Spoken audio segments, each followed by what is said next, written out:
Speaking of Pearsall, why don't we talk about him now? Okay, let's do it. He's really the biggest topic in camp because Trey Lance is gone and Sam Darnold's gone and Brock Purdy's good, frankly. So Ricky Pearsall steps in, and it's not that he's not good. It's that he's a first round pick, and everyone's trying to figure out, are you worth it? Because frankly, it doesn't seem like the Niners gave him a first round grade, and they kind of just YOLO'd it because they had the 31st pick, and what are you going to do? So, um, I could tell you what I've seen, but first, like, what are your impressions from the reports you've read about Pearsall in camp? Well, I mean, I think there's still, for me, question marks. It doesn't sound like there's a lot of physicality. It's a lot more 7-on-7, no pads, helmets, Not to mention obviously. he's wearing the no contact blue jersey. And he's wearing the no contact blue jersey. But it does sound like there were a couple reps very early on, maybe in the rookie mini camps, where he did get some of the press action and he did struggle to break free. Today, I read something from Tim Kawakami, who has been around for a long time, and he described a rep in detail where Pearsall ran out of the slot. He was one-on-one with Renardo Green. He put hands on Renardo to try to create separation. Renardo got physical right back, and Pearsall was unable to close or create a distance and separation. And Purdy was looking at him as the number one guy and was unable to get the ball to him because he just couldn't get open against it. And I think that, it's nice to hear that he runs crisp routes and all these things are clean. All these things we know about him. The biggest question is, can he beat press man? And it seems like in the few instances that it's happened, not a lot, he hasn't been able to.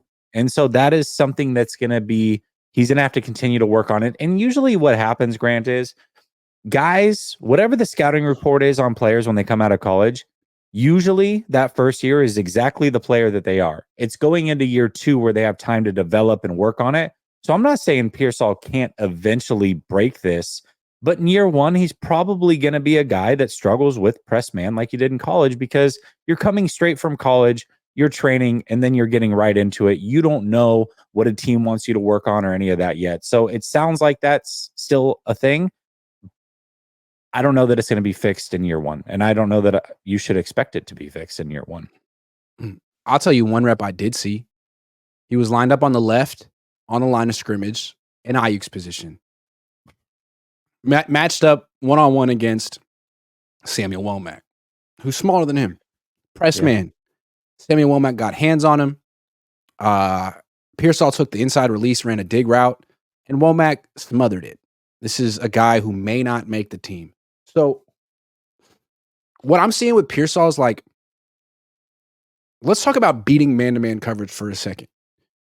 They thought Dante Pettis could beat man-to-man coverage, and he did in college because he had, what they talk about, he had unorthodox movement. He was Gumby out there, right? Is that what they said? Mm-hmm. Yeah. Right. Yep. Okay, that's great. And I never played NFL football or any organized football, but from what I've learned covering the sport for more than a decade, it seems beating man coverage also requires some strength. It's not just a head fake.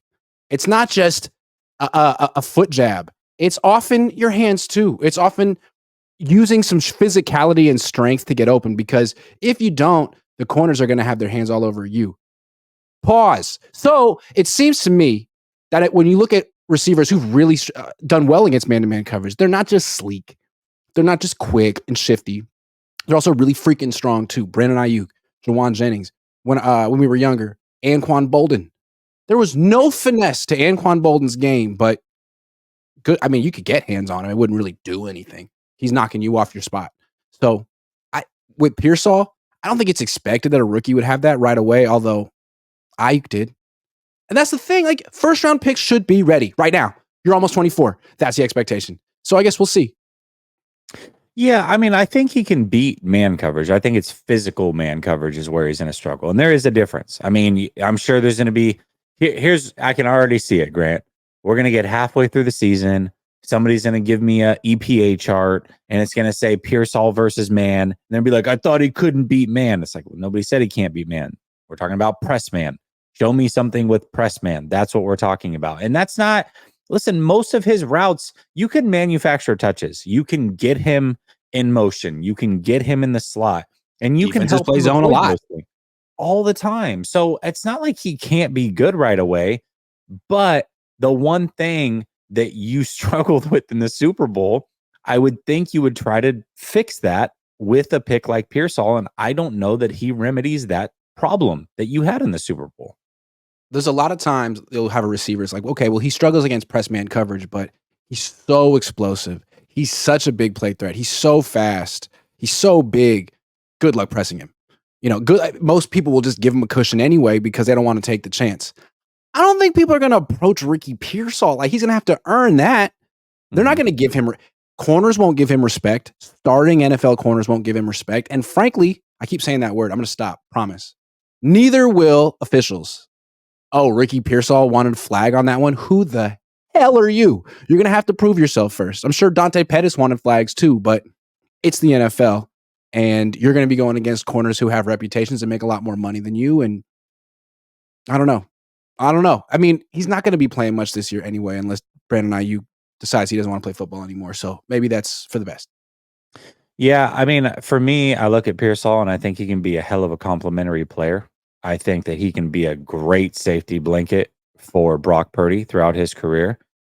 I just don't know that I see a number one wide receiver. And maybe I'm wrong. I hope that I am. And we'll see. If he becomes a true number one, I'll have egg on my face and I'll gladly accept that I was wrong. I don't see that from Ricky Pearsall. Look, let me tell you how I know he's not a number one wide receiver, at least now. Because you know what a number one wide receiver looks like? So Brandon Aiyuk. We've seen Brandon Aiyuk. I remember Brandon Aiyuk in minicamp when he was a rookie, in training camp when he was a rookie. Maybe there wasn't minicamp that year, but training camp. Was there minicamp? Man, that was COVID year. Anyway, I remember him in camp. He was dominant and he was always strong. There was always a degree of physicality in his game that Ricky Pearsall doesn't have yet. And he was younger than Ricky when he came in the league. Yeah. I'm not trying to write off Ricky, but is he a number one receiver? No. He's not Aiyuk. He can be really good. He can be an 800-yard receiver, the number 2 guy, and whatever. I mean, nobody's saying he can't have a good career, and nobody's saying he's not a good player. And frankly, there's a lot of things he can do very well. We can go through those. He does run crisp routes. He doesn't drop the ball. He's clean and decisive out of his cuts. I think man or zone, he can get open in those situations. I actually think he's probably tough enough to go over the middle. But there is something that's missing, and there's a physicality and a size to beat press man and not manufacture touches that we'll see. We'll see. And again, if that's the book on you, struggles against press man coverage, that's what you're going to get. That's what you're going to, a rookie who hasn't really established himself but has a clear weakness. Why would people give you a free release when they can shut you down just by touching you? Yeah. So and look, I know he's had some good practices, but the Niners are creating a narrative here because they're negotiating with Brandon Aiyuk. When they actually let Ricky Pearsall face Diamador Lenore one-on-one and he wins, we can talk, because Brandon Aiyuk beats Diamador Lenore all the time. All the time. Yeah. All the time. Yeah. By the way, everybody beats Ambry Thomas. So if you're telling me he's beating Ambry Thomas, I'm not impressed. Everybody. Willie Snead was beating the brakes off of Ambry Thomas last year, every single rep. So that doesn't impress me. Well, I want to compare him to Dante Pettis because they're built similarly. He's better than Dante Pettis, and Dante Pettis is still in the NFL. He's faster than Dante. He's more explosive than Dante. He's tougher than Dante. I'm sure he's a better blocker than Dante. He's probably I'm not going to say he's a better returner than Dante, but I think he's just an all-around better wide receiver than Dante Pettis, who's been in the league since 2018. So he should be solid, but he's a first-round pick. Yeah, you got to be a little bit more than solid, but we'll see. It's still so early. I haven't even seen him in camp or anything like that. And I'm certainly not going to write off a player this early. And that's not what I'm trying to do. I just think that there's clear weaknesses that I would be shocked if they were fixed in year one because he is a rookie. We'll see going forward. How is Dante Pettis still in the NFL? I don't know, man. Good for him, though, man. He's getting paid.